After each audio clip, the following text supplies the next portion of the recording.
Meus irmãos, vamos elevar o nosso pensamento a Jesus, nosso Mestre amado, agradecendo a Ele por essa oportunidade que nos é concedida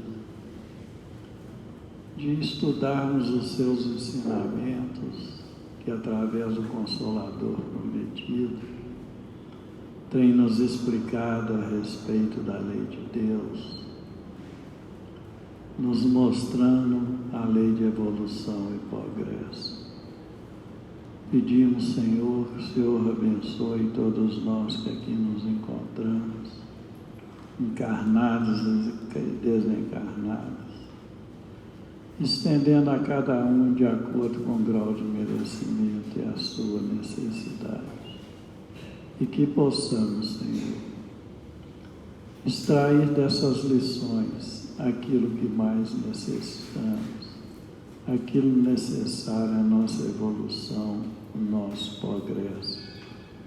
Ave Maria, cheia de graça, o Senhor é convosco. Bendita sois vós entre os anjos, bendito é o fruto do vosso ventre, nasceu Jesus. Santa Maria, Mãe de Jesus, rogai a Deus por nós, pobres pecadores, encarnados e desencarnados, hoje, agora e sempre, que assim seja. E em nome de Deus, nosso Pai, de Jesus, nosso bom e amado Mestre, e de Paulo de Tarso, patrão de nossa casa de oração, estudo e trabalho, pedimos permissão para iniciarmos os estudos evangélicos da noite, na santa e bendita paz do Senhor, que assim seja. Meus irmãos, essa noite os nossos estudos e as nossas reflexões, nós temos o capítulo 5º do Evangelho segundo o Espiritismo, que tem o título de Bem-aventurados aflitos. E os nossos estudos da noite se referem ao item 4, Causas atuais das aflições. É um comentário de Allan Kardec, em que ele nos fala: de duas espécies são as vicissitudes da vida, ou, se preferirem, promanam de duas fontes bem diferentes que imposta distinguir. Umas têm sua causa na vida presente, outras fora dessa vida. Remontando-se à origem dos males terrestres, reconhecer-á que muitos são consequência natural do caráter e do proceder dos que os suportam. Quantos homens caem por sua própria culpa? Quantos são vítimas de sua imprevidência, de seu orgulho e de sua ambição? Quantos se arruinam por falta de ordem, de perseverança, pelo mau proceder, ou por não terem sabido limitar seus desejos? Quantas uniões desgraçadas, porque resultaram de um cálculo de interesse ou de vaidade, e nas quais o coração não tomou parte alguma. Quantas dissensões e funestas disputas se teria evitado com um pouco de moderação e menos suscetibilidade. Quantas doenças e enfermidades decorrem da inemperança e dos excessos de todo gênero. Quantos pais são infelizes com seus filhos, porque não lhe combateram desde o princípio as más tendências. Por fraqueza ou indiferença, deixaram que neles se desenvolvesse os germes do orgulho, do egoísmo e da tola vaidade, que produzem a secura do coração. Depois, mais tarde, Quando colhem o que semearam, admiram-se e se afligem de falta de deferência com que são tratados e da ingratidão deles. Interroguem friamente suas consciências, todos que são feridos no coração pelas vicissitudes e decepções da vida. Remotem passo a passo a origem dos males que os torturam e verifiquem se as mais das vezes não poderão dizer: se eu houvesse feito ou deixado de fazer tal coisa, não estaria em semelhante condição. A quem então há de o homem responsabilizar por todas as suas aflições, senão a si mesmo? O homem, pois, em grande número dos casos, é a causa dos seus próprios infortúnios, mas em vez de reconhecê-lo, acha mais simples, menos humilhante para a sua vaidade, acusar a sorte, a providência, a má fortuna, a má estrela, ao passo que a má estrela é apenas sua incúria. Os males dessa natureza fornecem indubitavelmente um notável contingente de cômputo das vicissitudes da vida. O homem as evitará quando trabalhar por se melhorar moralmente, tanto quanto intelectualmente. Allan Kardec.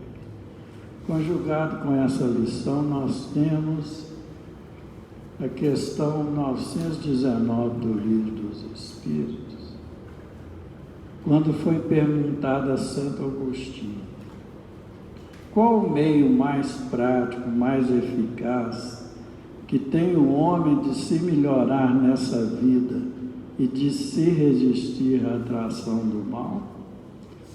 Ele respondeu: um sábio da antiguidade vos disse: conhece-te a ti mesmo.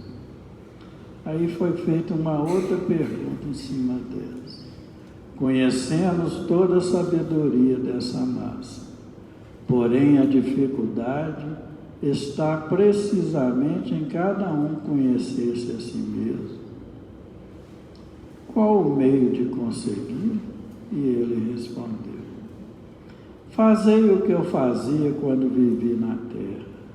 Ao fim do dia, interrogava a minha consciência, passava revista ao que fizera e perguntava a mim mesmo se não faltara algum dever, se alguém tivera motivo para de mim se queixar. Meus irmãos, essa resposta dele é muito grande, então nós vamos comentar sobre essa resposta durante os comentários da noite.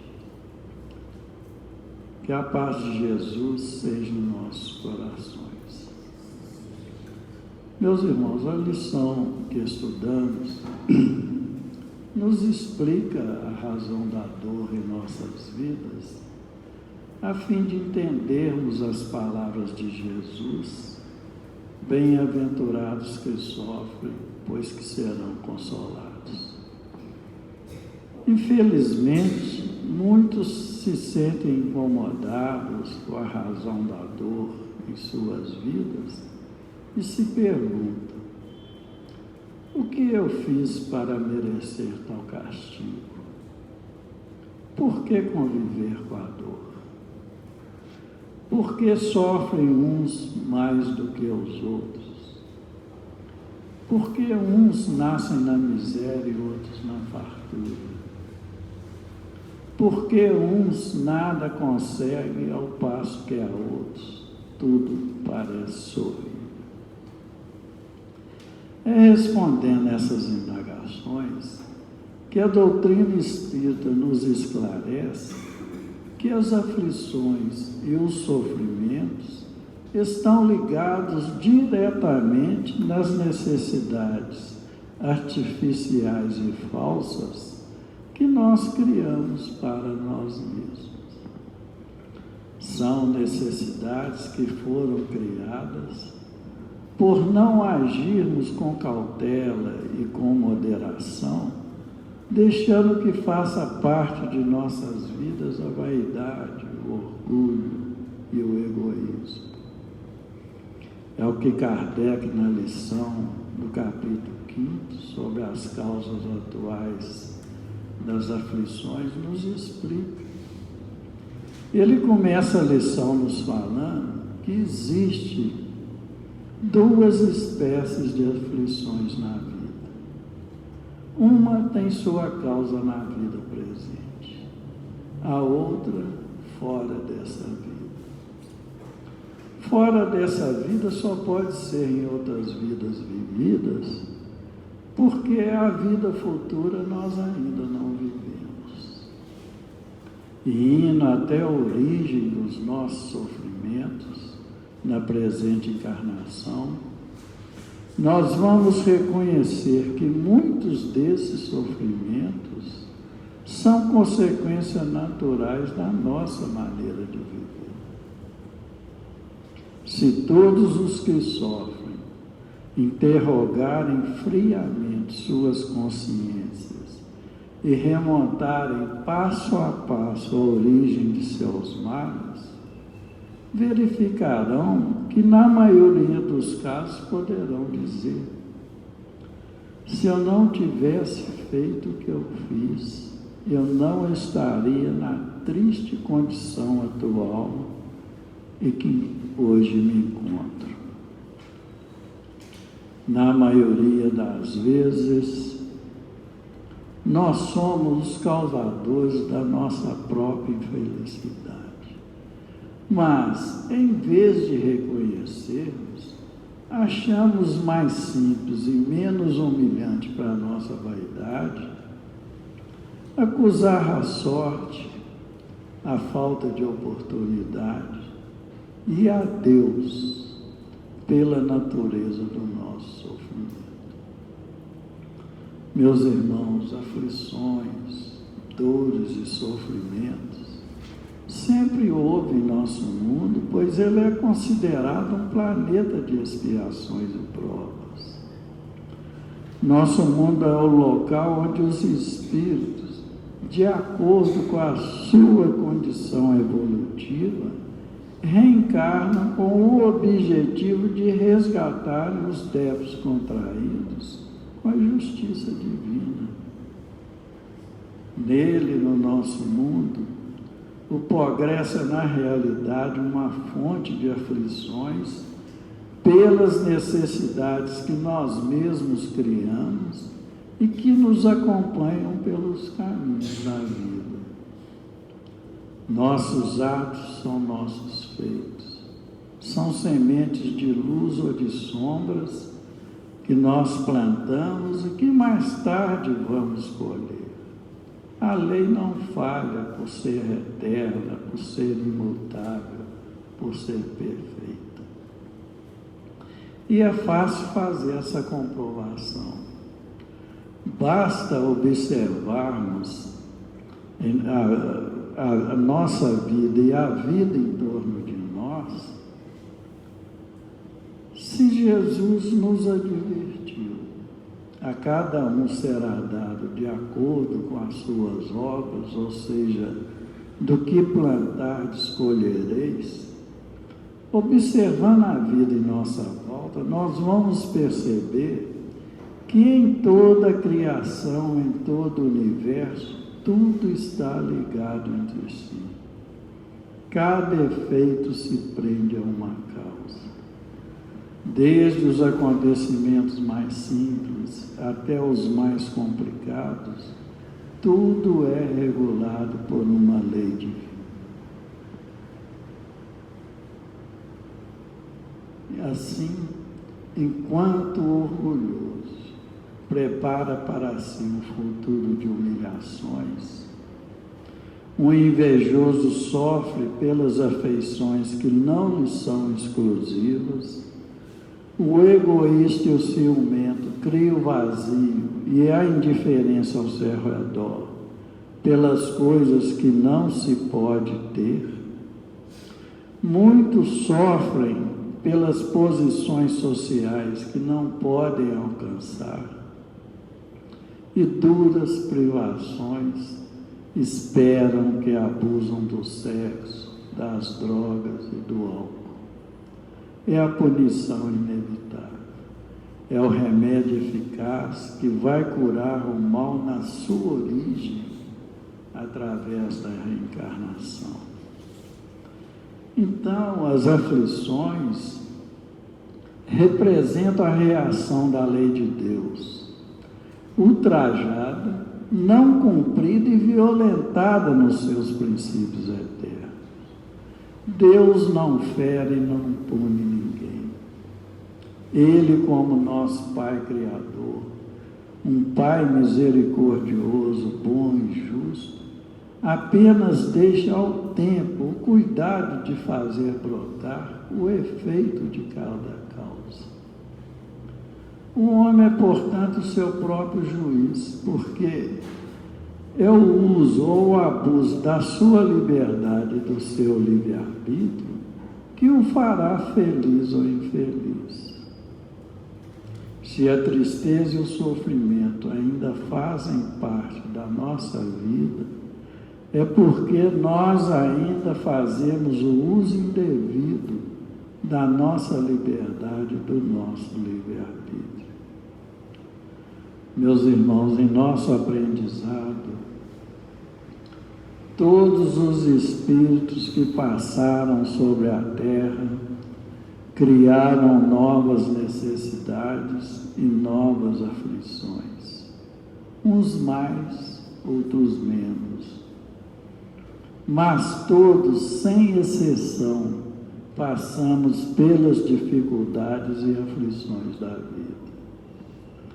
Essas aflições são lições que nos servem de apoio, de sustentação, porque a vida e a lei de Deus aproveita tudo e tudo é transformado em valiosas experiências.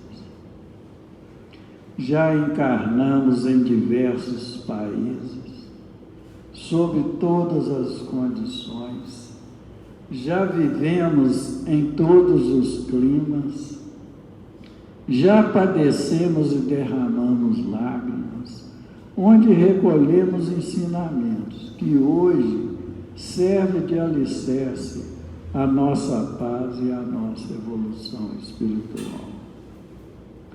A dor é, pois, o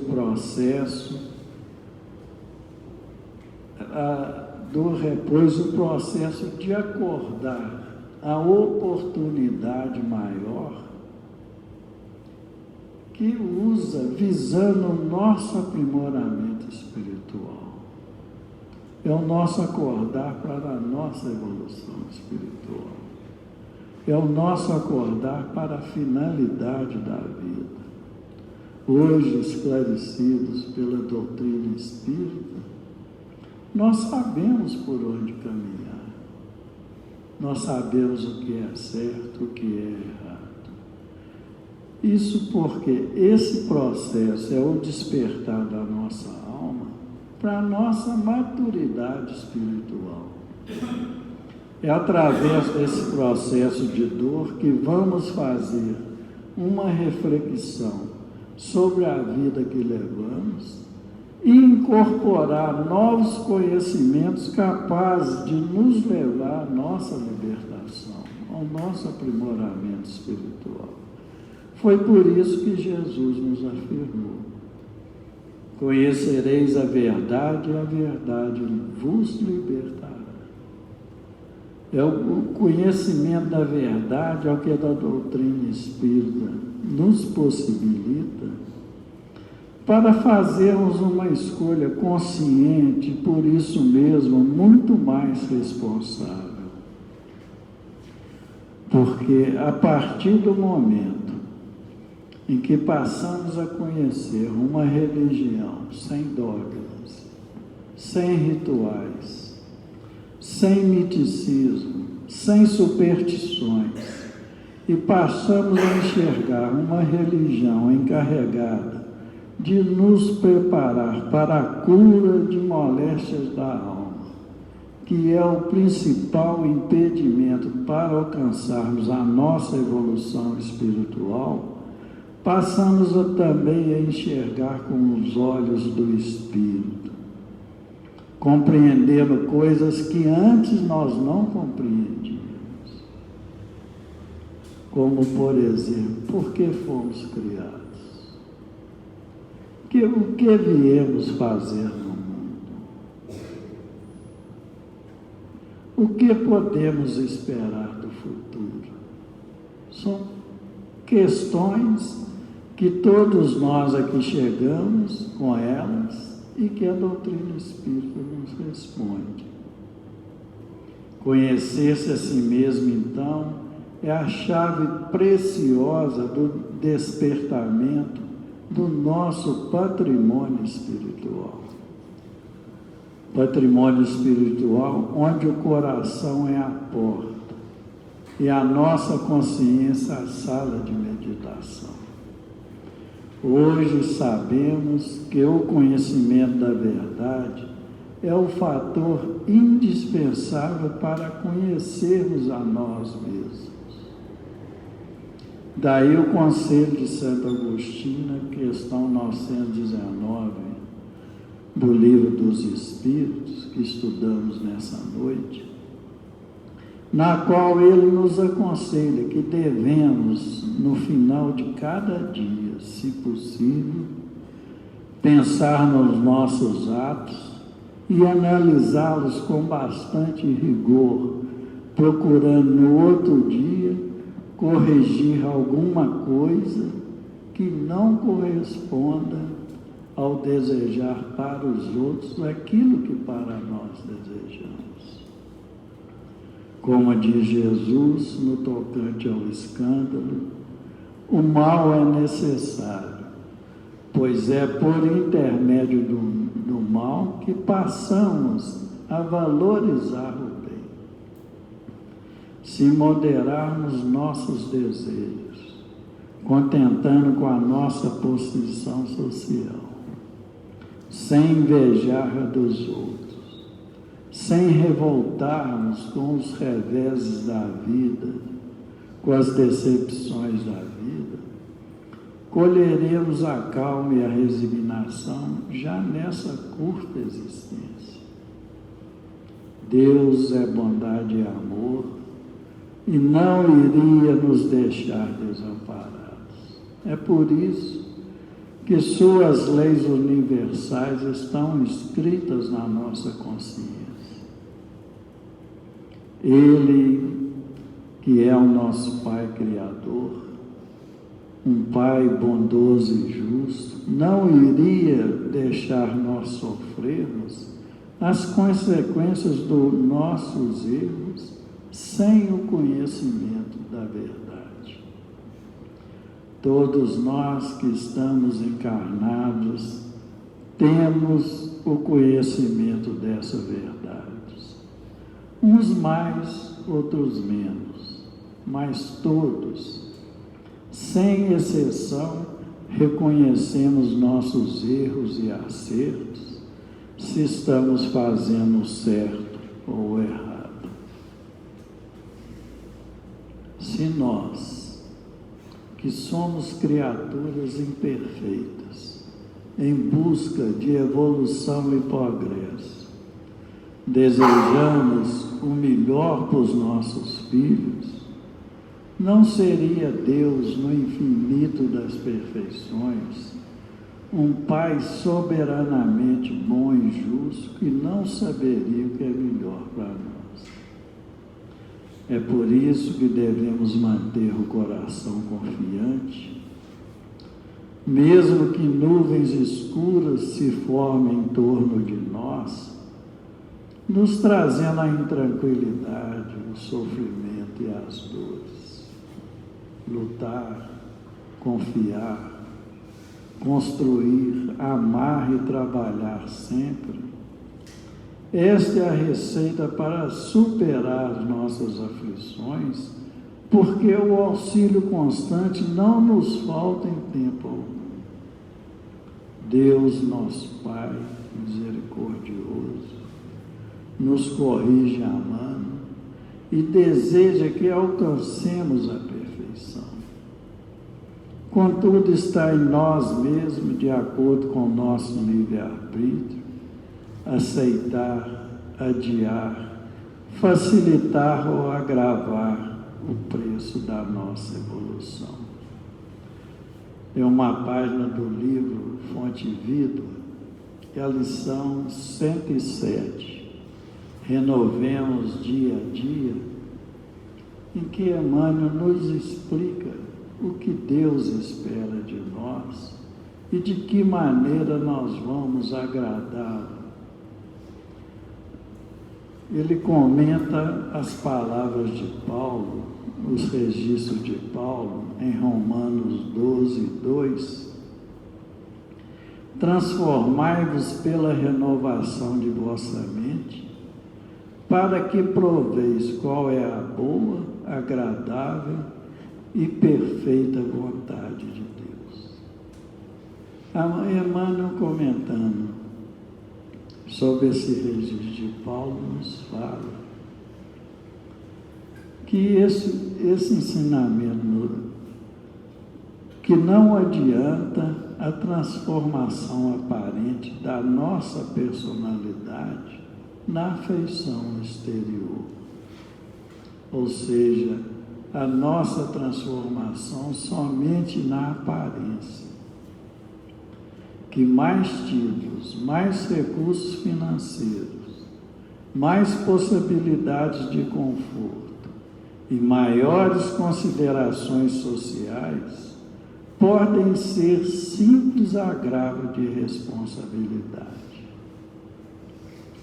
Ele nos pede na lição para renovarmos por dentro, esquecer as coisas passageiras do mundo, e nos fala que é preciso avançar no conhecimento superior, ainda mesmo que a marcha nos custe suor e lágrimas.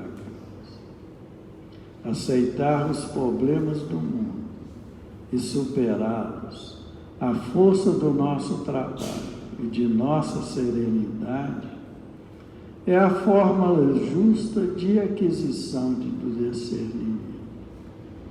Ou seja, Emmanuel nos pede para levar a nossa vida com paciência, trabalhando e servindo, por ser esta a forma para compreendermos as situações da vida. E nos fala também, dor e sacrifício, aflição e amargura, são processos de sublimação que o mundo maior nos oferece, a fim de que a nossa visão espiritual seja acrescentada. Facilidades materiais costumam estagnar-nos a mente quando não sabemos vencer os perigos fascinantes das vantagens terrestres.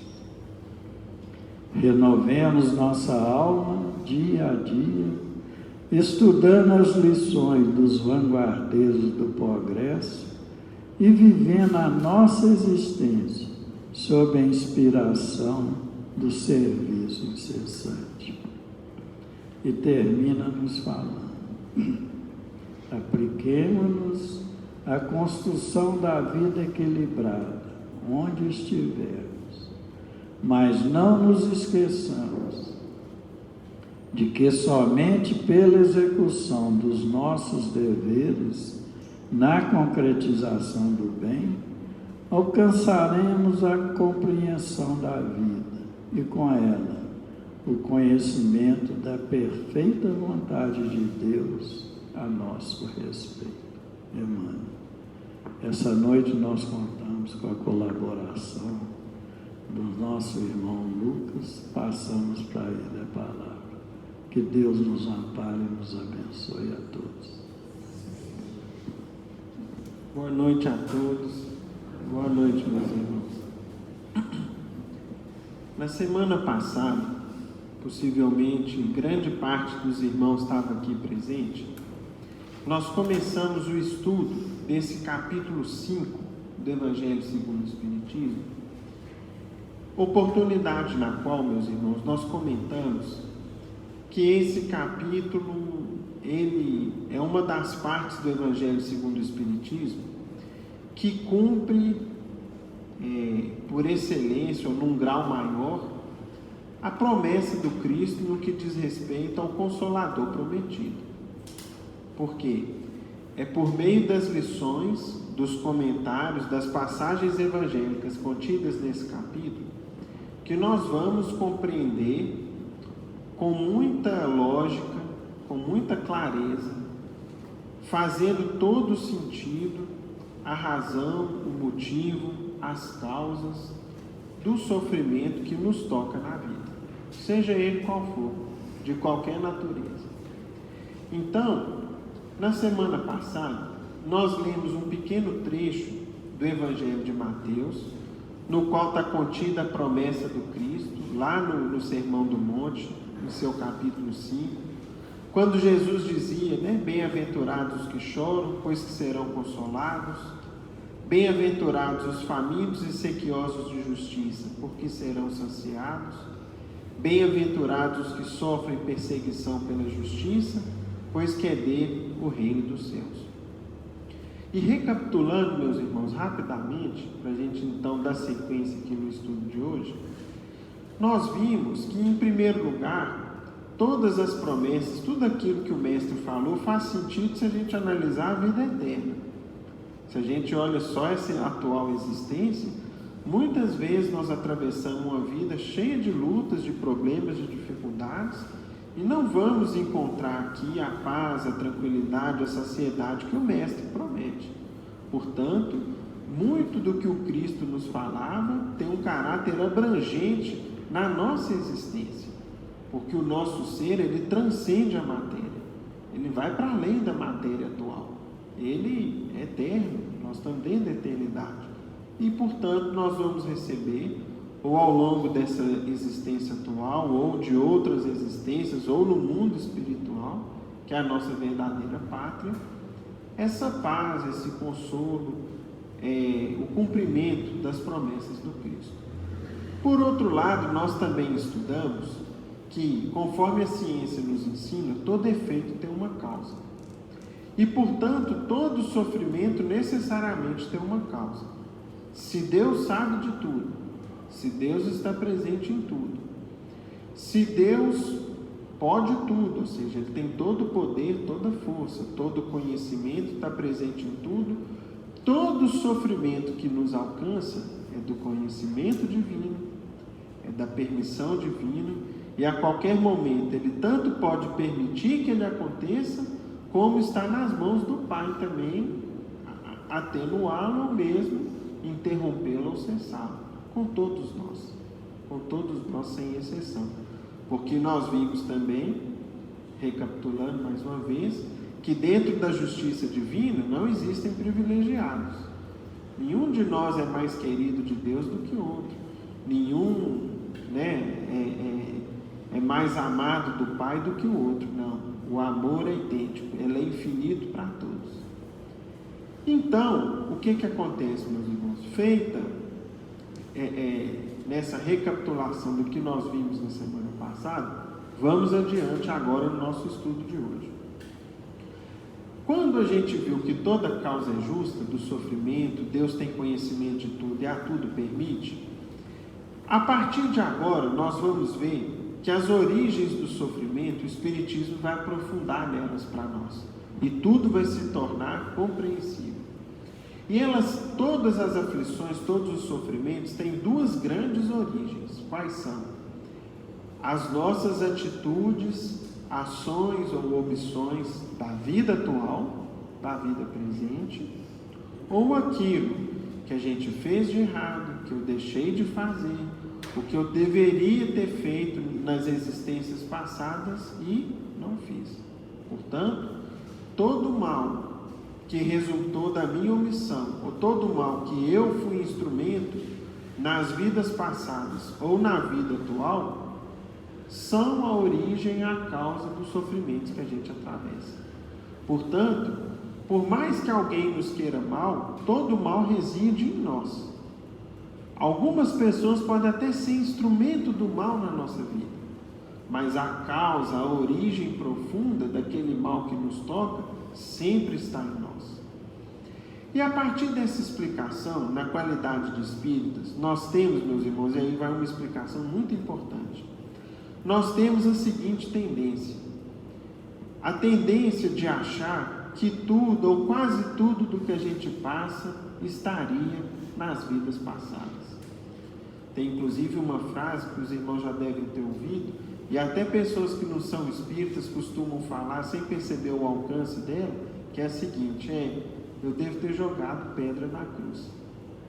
Significando o seguinte, aquela noção íntima que a gente tem de que eu já aprontei, eu já fiz o que eu não devia, né? Eu andei bagunçando vida para trás aí, outras vidas para trás, e às vezes até sem ser espírita a pessoa fala isso sem perceber o alcance que isso tem. A tendência nossa é o quê? É achar que tudo está no passado. Tudo está nas vidas passadas, nas encarnações passadas, e aí, meus irmãos, a gente tende a não perceber o presente. A gente descuida do presente. Eu tiro o foco do presente. Eu, sob o pretexto de que tudo está no fato de eu ter jogado pedra na cruz, de eu ter aprontado nas vidas passadas, tudo que eu vivo atualmente seria consequência disso. E não é. Não é assim. E é por isso que Kardec, que se a gente for analisar o seguinte, o que vem primeiro, as vidas passadas ou a vida atual, para analisar esse tema? Vamos analisar primeiro as vidas passadas, né? As causas anteriores das aflições. Só que Kardec, de maneira didática, inverte. O que ele faz? Não, vocês vão primeiro refletir nas causas atuais das aflições. Vocês precisam primeiro compreender, refletir, olhar para dentro de si mesmos e ver quanto sofrimento a gente atualmente tem provocado para nós, por meio do que a gente tem feito de errado ou deixado de fazer de certo. Ou seja, aquilo que a gente tem sido omisso ou aquilo que eu estou fazendo de maneira equivocada. Então, ao invés de iniciar pelas causas anteriores, Kardec vai primeiro onde? Vamos olhar as causas atuais das aflições. E aí, meus irmãos, nós vamos fazer o seguinte. Hoje nós vamos fazer um estudo aqui, uma exposição um pouquinho diferente do habitual. Porque fizemos aqui um esforço de trazer várias lições que vão ilustrar o que o codificador pôs nesse livro. Então Kardec vai dizer assim para a gente, remontando-se à origem dos males terrestres, reconhecer-se-á que muitos são consequência natural do caráter e do proceder dos que os suportam. Analisem cada sofrimento que a pessoa passa ou que cada um de nós passa, e analise a conduta pessoal dos nossos irmãos e especialmente a nossa. Nós vamos observar o seguinte: grande parte do que a gente passa teve origem ou tem explicações na nossa conduta presente. E aí Kardec vai começar a dizer assim, quantos homens caem por sua própria culpa? Quantos são vítimas de sua imprevidência, de seu orgulho e de sua ambição? Então vamos começar a entender. Livro Almas em Desfile, lição intitulada Comigo Não. Vamos ver aqui, muitos homens caem por causa da imprevidência, do orgulho e da ambição. Aí nós já temos uma primeira história de Hilário Silva. Absolutamente. Não aceito ser chamado a atenção. Devo estar no hospital com a maior urgência, com pressa máxima. Era assim que o famoso médico, Dr. Armando Carriere, se dirigia ao guarda de trânsito. Então aconteceu o seguinte: ele estava indo para o hospital, devia estar em cima do horário de assumir um plantão, ou com um compromisso relevante lá, e certamente desobedeceu alguma lei de trânsito. O guarda parou, foi chamar a atenção, e ele achando ruim com o guarda de estar chamando a atenção dele, por ele estar descumprindo a lei de trânsito. E o moço explicava humilde. Então o guarda ainda explicando com toda a paciência: olha, doutor, eu apitei porque o senhor não pode seguir nessa velocidade. O túnel está em conserto, ou seja, o senhor está numa velocidade incompatível. Você vai provocar um acidente dessa maneira. E indicando outros carros parados, falava: como o senhor pode observar, há diversos veículos esperando também. Então, a forma que o senhor está conduzindo aí, o senhor está errado.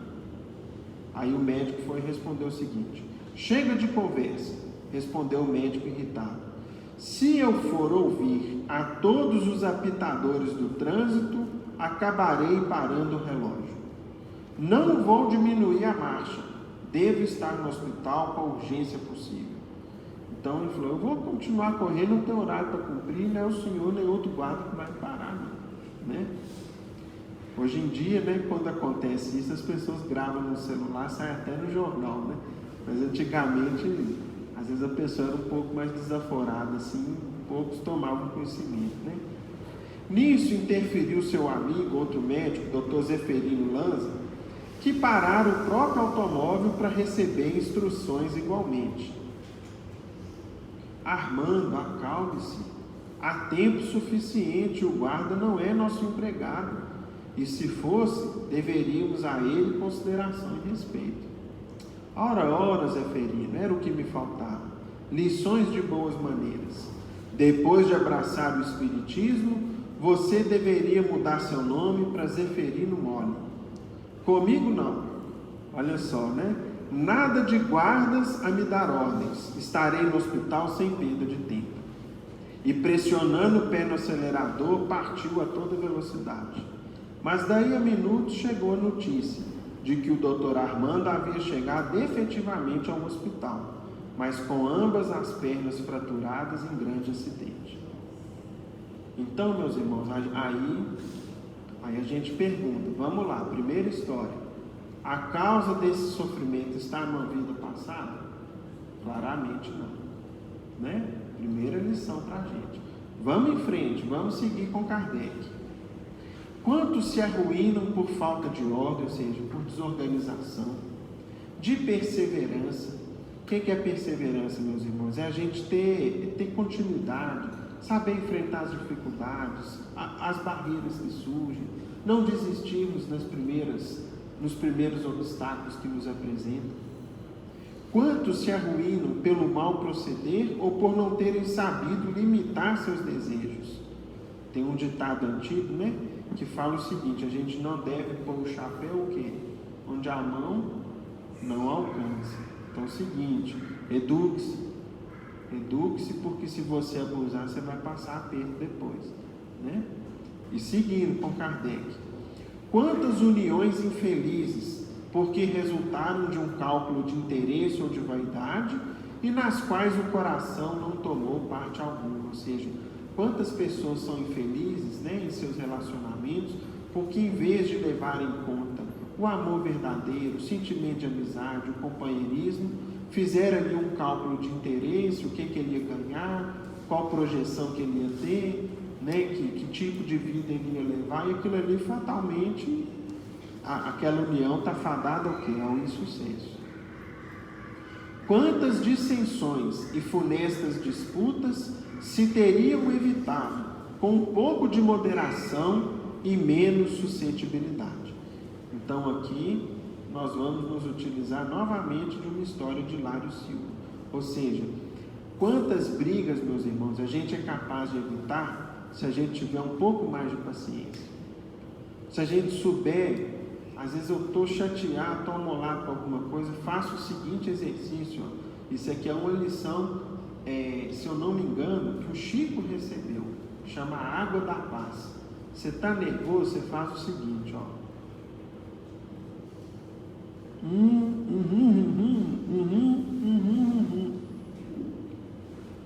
Eu não consigo falar.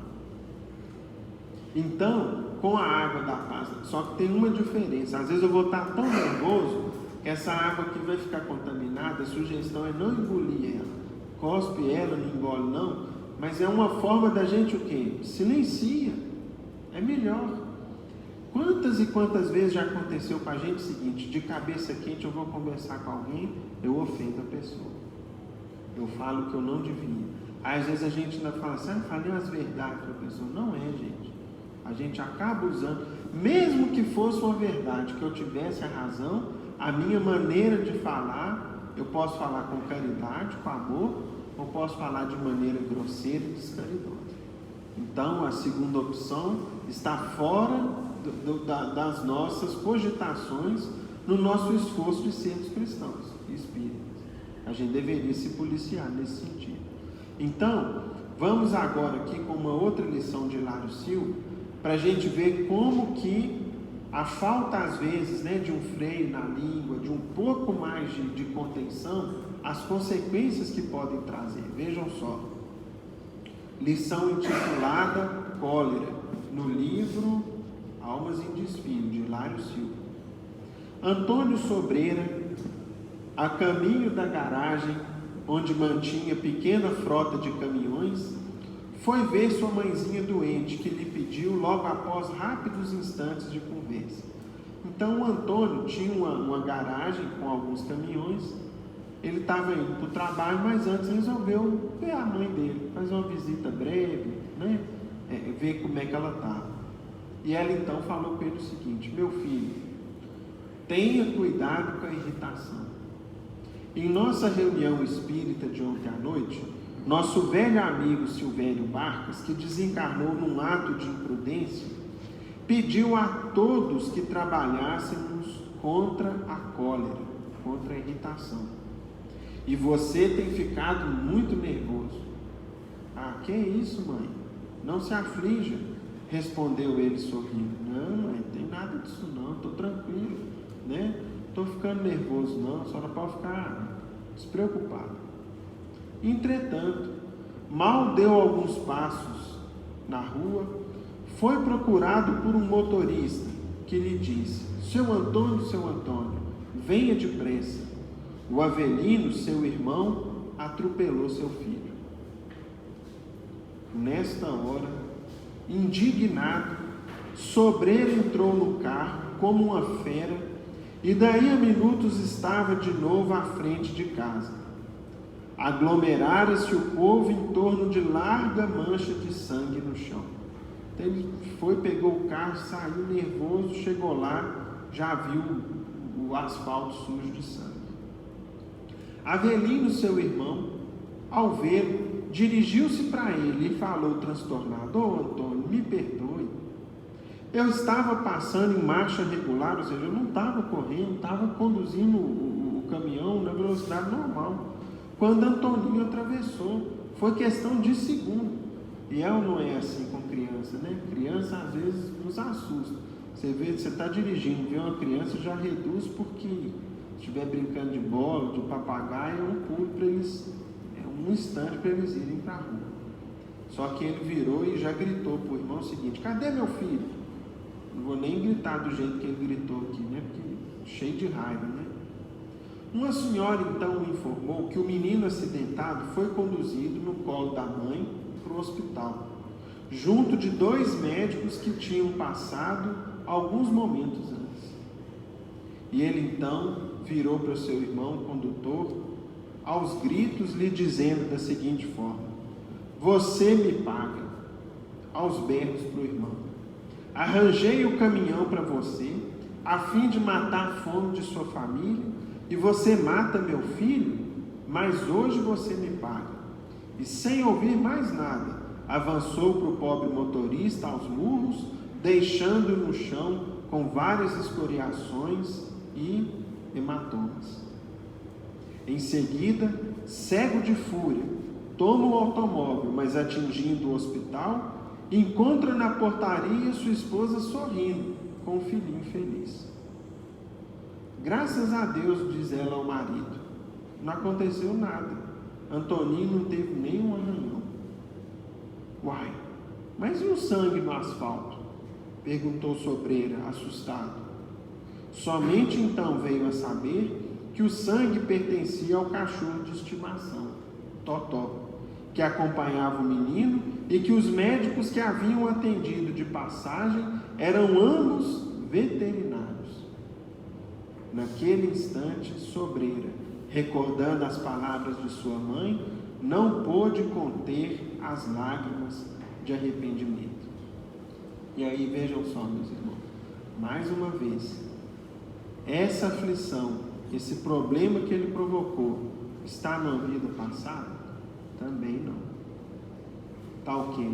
Na imprudência, na invigilância, na falta de paciência, na irritação, com que às vezes a gente tem que tomar muito cuidado, né? Se tem um lugar, por exemplo, que às vezes testa muito essa irritação nossa, que a gente já tem que sair de casa vigilante, o trânsito, por exemplo. Às vezes o trânsito está cheio, uma pessoa atravessa na nossa frente de qualquer jeito, né? Outra hora um outro está impaciente, fica buzinando, enfim. Nós vamos ser testados. Já saia de casa preparado. Preparado como? Faça uma prece. Peça a Deus, oh meu Deus, abençoe meu dia, eu não sei o que está por vir. Eu não sei o que está reservado para mim hoje. Me dê paz, me dê serenidade, para que eu não provoque um problema, por exemplo, das dimensões que o Antônio Sobreira arrumou. Como é que ele vai agora reconciliar com o irmão dele? Machucou o irmão, humilhou ele, né? Talvez o irmão não vai ter condições de permanecer no trabalho, de tão sem graça e humilhado que ele ficou. Vai passar às vezes dificuldade, a esposa, os filhos, etc. Por quê? Por causa de um ato de impaciência que está na vida atual.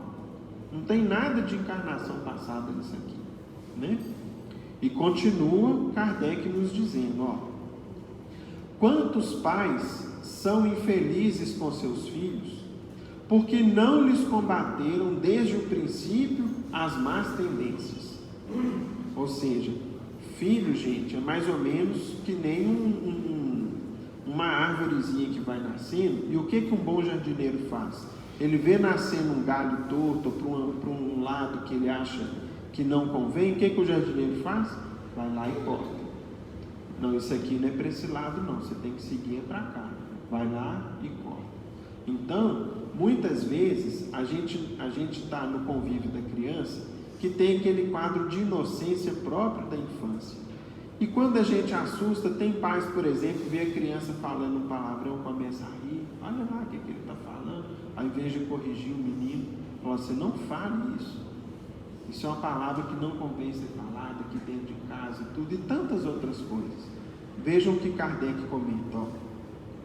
Por fraqueza ou indiferença, deixaram que nele se desenvolvessem os germes, as sementes do orgulho, do egoísmo e da tola vaidade, que produzem a secura do coração. Como assim? O que é o germe do orgulho? Eu dar ao meu filho, por exemplo, a noção de que ele é o melhor aluno, de que ele é a melhor criança, de que tudo que tem de melhor deve ser para ele, esquecendo de tantos outros colegas, outras crianças com quem ele convive.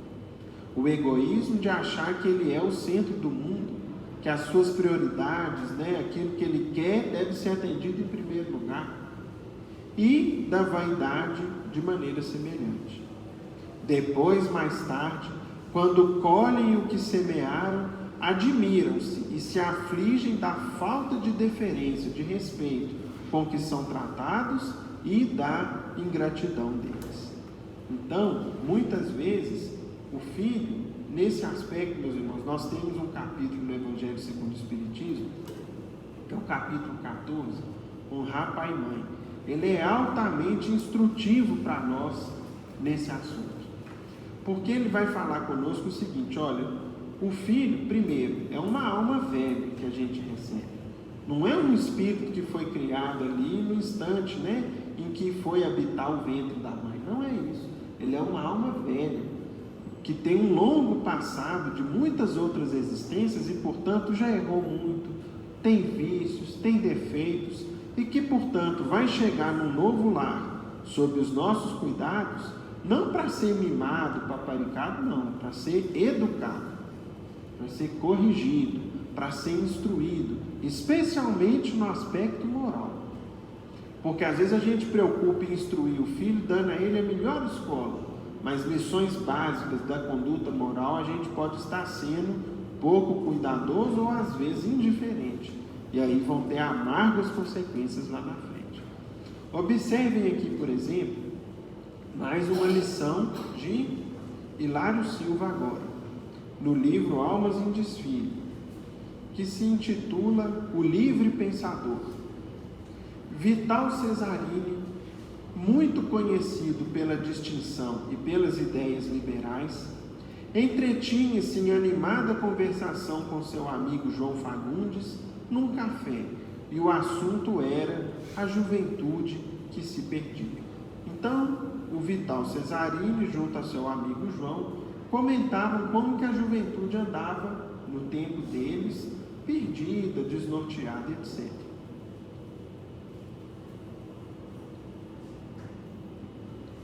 Graças a Deus, dizia João, consegui que meu filho se interessasse pela doutrina espírita, e com isso está mais ponderado, mais responsável.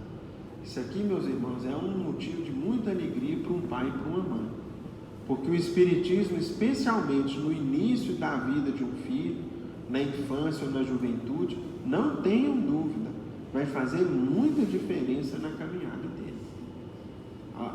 As orientações da doutrina, as cautelas com que a gente se cerca, enfim, todo o conjunto de orientações, de conhecimento, de consolo que a gente recebe, vai ser como um tesouro que a gente dá para o filho. Então, o João estava feliz por ter proporcionado isso para o filho dele.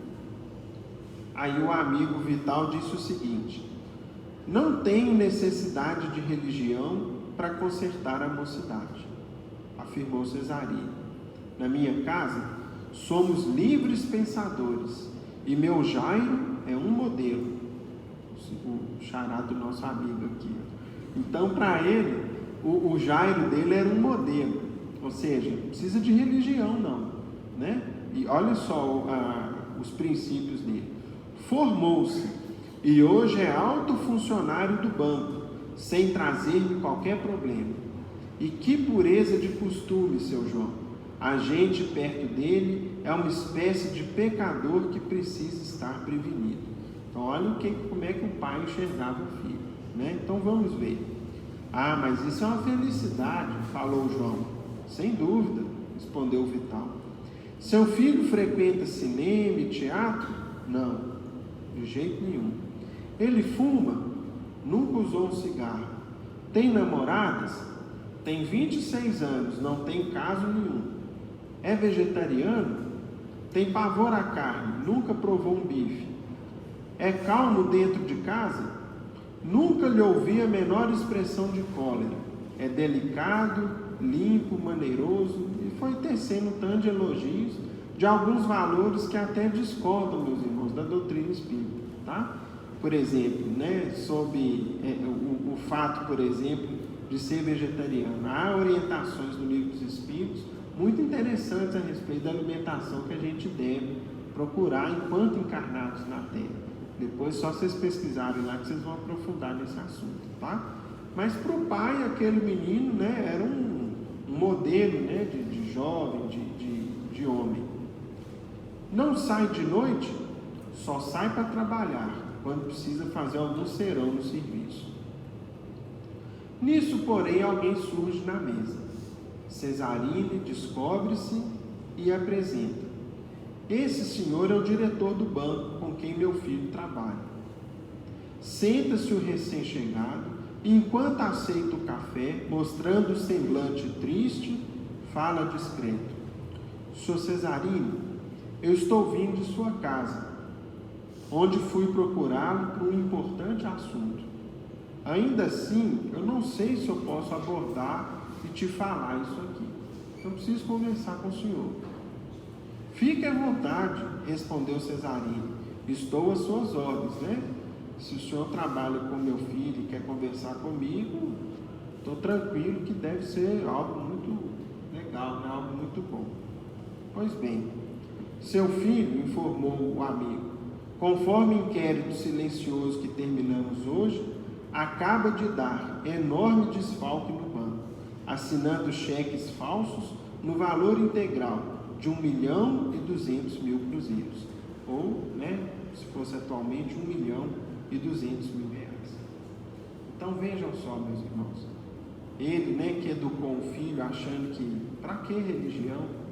Religião é algo dispensável, vai prender a cabeça do meu filho. Estava vendo ali que, moralmente, o filho teve uma formação falha, deficiente. Porque é um princípio moral básico, respeitar aquilo que não é nosso, o princípio da honestidade. E, infelizmente, o filho não teve o embasamento para poder compreender que, certamente, via a vida do aspecto materialista, que é o seguinte: aproveita. Se você puder pegar algo que não é seu, desde que ninguém veja, desde que ninguém descubra, qual que é o problema? Você vai aproveitar a vida, Se você depois puder subornar a justiça, contornar aí o delegado, o juiz, o promotor, etc., ótimo, aí você foi mais esperto ali. Só que aí vem, por exemplo, o que a gente tem estudado, Jesus nos fala: dê a César o que é de César e a Deus o que é de Deus. Ou seja, nós não podemos pegar uma moedinha que não é nossa. E quando a gente tem essa consciência, a gente começa a ensinar um filho o quê? Pequenininho. Com 2, 3 anos, você já mostra o filho, vai para a escolinha, voltou com um brinquedo que não é dele. De quem que é isso, meu filho? Ah, é do coleguinha. Não, amanhã nós vamos lá na escola com você, nós vamos saber de quem que é que você vai devolver. Não, ele me deu, não sei quem que é, não falei com a mãe dele. Outra coisa, ele não tem idade para ter ou não ter alguma coisa, não. Isso aí foi os pais dele que compraram. Então eu vou lá com você amanhã e vou apurar o que é que está acontecendo. Então, meus irmãos, observe que, mais uma vez, a gente pergunta: esse problema, essa vergonha, essa tristeza que esse pai passou, veio de outra vida? Também não. Veio dessa existência. Vem do descuido, da invigilância, da indiferença na educação dessa existência. E, portanto, não tem nada de vida passada aqui também, conforme a gente está vendo. Já caminhando para a conclusão de Kardec. Interroguem friamente suas consciências, todos os que são feridos no coração pelos sofrimentos e decepções da vida. Voltem passo a passo à origem dos males que os torturam e verifiquem se, na maioria das vezes, não poderão dizer: se eu houvesse feito ou deixado de fazer tal coisa, não estaria em semelhante condição. Então, meus irmãos, na condição dos espíritas, a gente tem que fazer exames de consciência muito sinceros. Nós não podemos querer esconder o passado de nós mesmos. Não significa que eu vou ficar voltando no meu erro do passado o tempo todo e remoendo aquilo, não. Mas eu tenho que ser transparente comigo mesmo.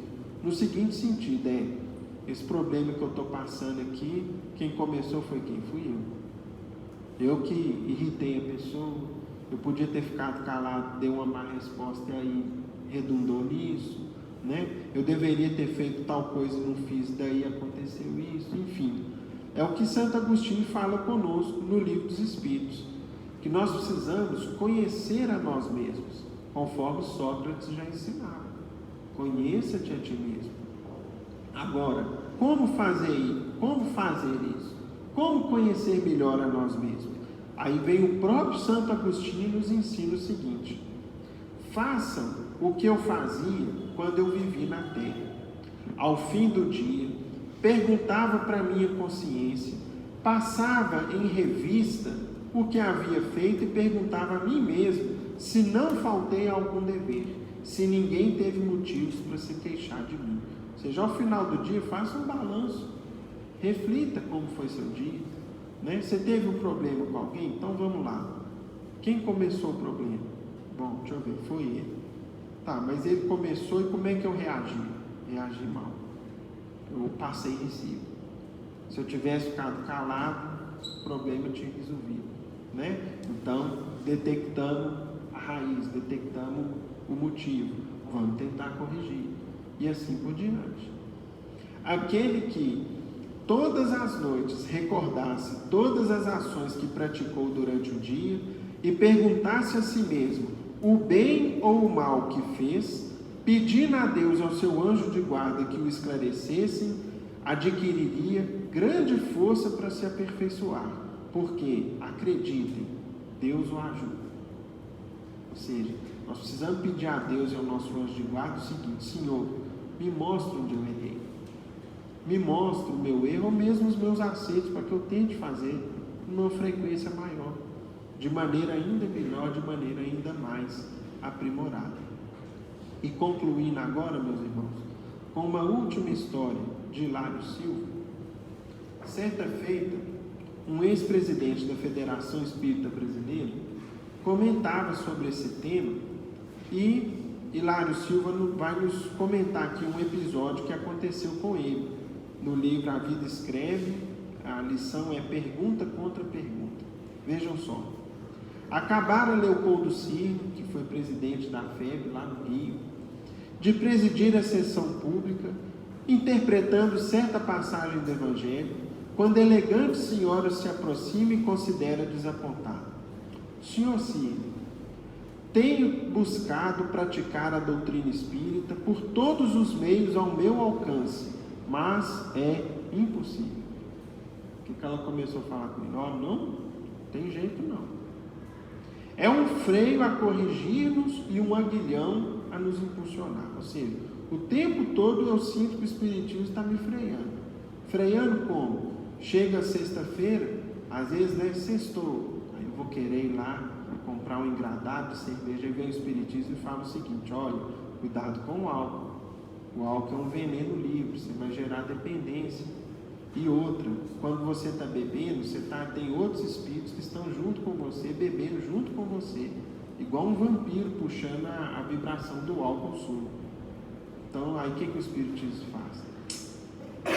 Vou ter que mudar esse sextor aqui, né? Então está me freando, uma má tendência que eu tinha. E aí continua. Uma voz gritante na consciência a todo instante, e uma disciplina que não acaba.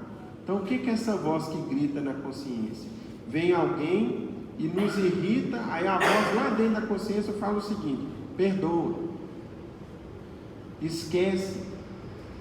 Você escutou ontem no solar, perdoa 70 vezes, 7 vezes, o que você está guardando mágoa? Aí a consciência fica ali me incomodando, né?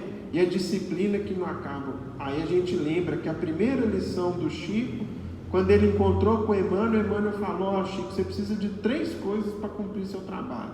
Qual que é a primeira? Disciplina. A segunda, disciplina. E a terceira? Disciplina.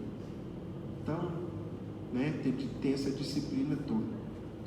Um trabalho sem fim, porque quando a gente estuda, por exemplo, a lei do trabalho no Livro dos Espíritos, consta lá de que a gente deve trabalhar no limite das forças.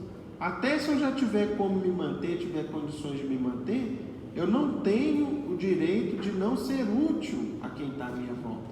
E de falar: não, vou só curtir a vida, vou ficar só no sofá assistindo televisão. Não, isso vai ser cobrado de você.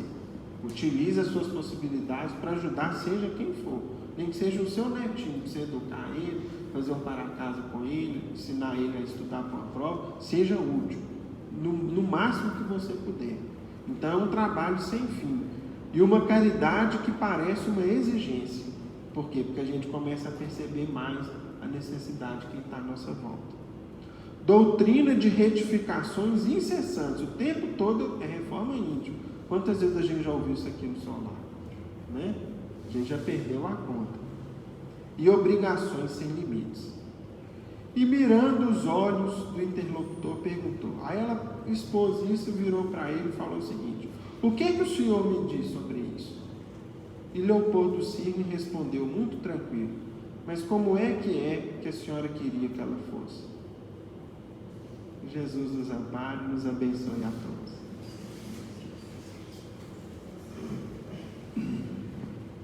Meus irmãos, terminados os comentários, vamos agradecer a Deus, a Jesus, esses momentos de paz, reflexão, de aprendizado da vida. Pedimos à Dona Luzia que nos faça a prece. Pai nosso que estais nos céus e em toda parte, santificado seja o vosso santo nome. Venha a nós o vosso reino de paz e de amor. Seja feita a vossa vontade, aqui na terra como em todo o universo. O pão nosso, do corpo e do Espírito, dai-nos hoje, Senhor. Perdoai as nossas dívidas, assim como nós perdoarmos aos nossos devedores. Não nos deixes cair em tentações, livra-nos de todo o mal, principalmente do mal que ainda trazemos em nós mesmos. Pois vossos são o reino, o poder, a majestade e a glória, para todos sempre, que assim seja. Com essa prece estamos dando por encerrados os estudos evangélicos da noite, na santa e bendita paz do Senhor, que assim seja. Os irmãos que forem receber o passe, pedimos que formem a fila.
Esperar e alcançar.